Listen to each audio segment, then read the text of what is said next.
The UAE has made itself an enemy of Islam and the Muslims. It has been funding large-scale anti-Islam smear campaigns, propaganda campaigns targeting Muslims in Europe. Check this out. So you will find this information in the European Parliamentary website itself. Swiss company was hired by the UAE for anti-Muslim disinformation. It mentions in there that as revealed by the European Investigation Collaborations, the secret services of the UAE had hired Alp Services, which is a Swiss company, in smearing campaigns. This smear campaign has damaged their reputations and contributed to public distrust of Muslims and Islam. Weird, why would the UAE hire a Swiss company for anti-Muslim propaganda in Europe? In 2017, the UAE gave an €8 million loan to Marine Le Pen's far-right party. For those of you who don't know who Marine Le Pen is, she is a lady who walked into the French parliament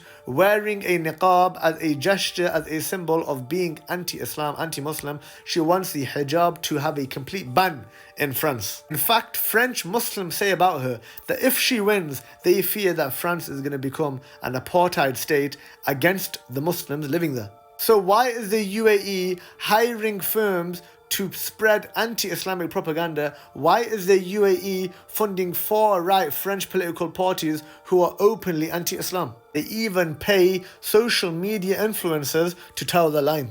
Where what you saw in Australia is just the beginning. Western societies have tolerated and in some cases protected Muslim Brotherhood style thinking. The Brotherhood doesn't need to tell people to pull a trigger. It just needs to convince them that violence becomes morally justified when the right target appears. When you chant globalize the Intifada, you are not chanting freedom, you are chanting bloodshed. The ideology behind the attack is linked to a Muslim Brotherhood-led movement.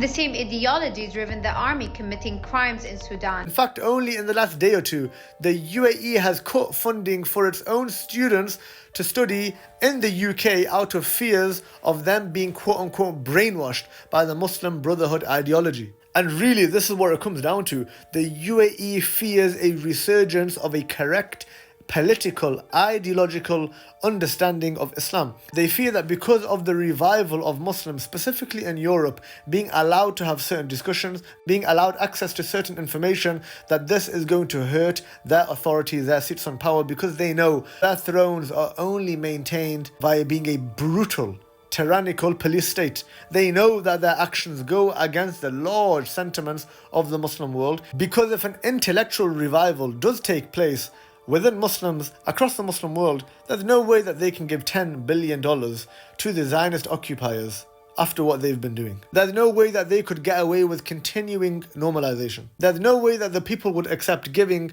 $1.4 trillion to the US. There's no way that they could get away with funding the RSF in Sudan after the atrocities that it has been committing. And so in order to try and silence this discussion, in order to try and create fear amongst the rank of certain activists, they will fund propaganda. They will fund the far right. They will fund political parties who are openly against Islam and against Muslims. They will even bring in the likes of Tommy Robinson and co, invite him into Dubai with the red carpet, no question asked. To try and halt intellectual revival, the UAE will go to the length of being the biggest opponent of Islam and Muslims in Europe. And if all the above is true, Allah subhanahu wa ta'ala, He tells us that of the people are those who say, we believe in Allah and the last day, وَمَا هُمْ بِمُؤْمِنِينَ. But they are not believers. They think to deceive Allah and those who believe, but they do not deceive except for themselves, and they do not even perceive it. فِي قُلُوبِهِمْ مَرَضٌ. In their hearts is a disease, فَزَادَهُمُ اللَّهُ مَرَضًا.